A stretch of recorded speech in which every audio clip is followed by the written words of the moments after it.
My dream was to go to the USC medical school, get married, raise a family, and practice medicine in Los Angeles. My family, my teachers, my girlfriend wanted me to be a doctor. Over time, their dreams became my dreams.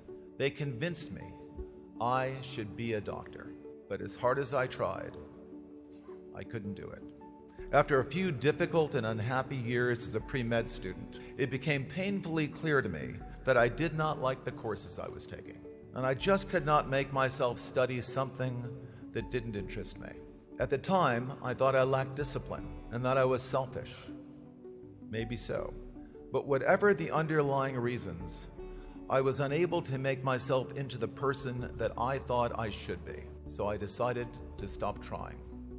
I was 21 years old when I dropped out of college and drove from Chicago to Berkeley, California.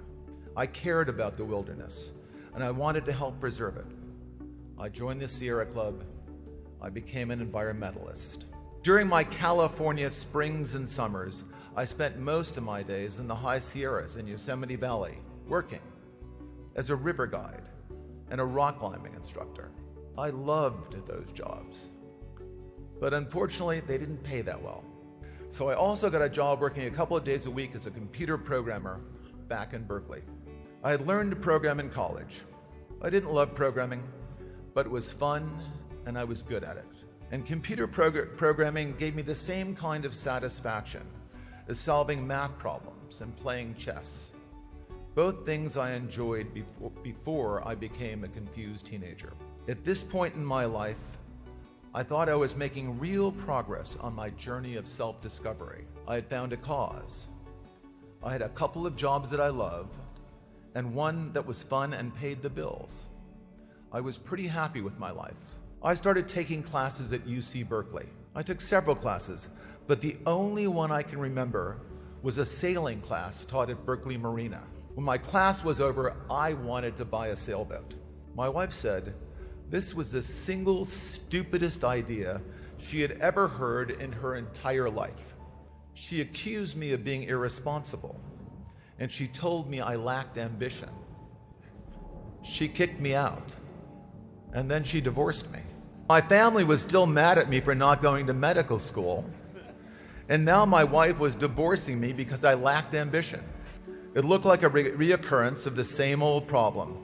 Once again, I was unable to live up to the expectations of others. But this time, I was not disappointed in myself for failing to be the person they thought I should be. Their dreams and my dreams were different. I would never confuse the two of them again. For the first time, I was certain that I was going to survive in this world. A huge burden of fear had been lifted. I'll never forget that moment. It was a time for rejoicing. I was alone and young and willful and unheeded, but I was happy and near to the wild heart of life.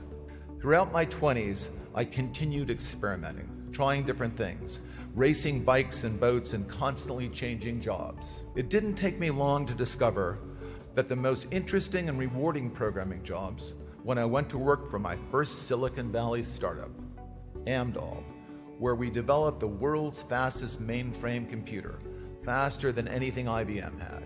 Next stop was Ampex, where we built the world's largest digital data storage system. Then on to Precision Instruments, where we built an even larger data storage system, this time using lasers. I was the vice president in charge of software development.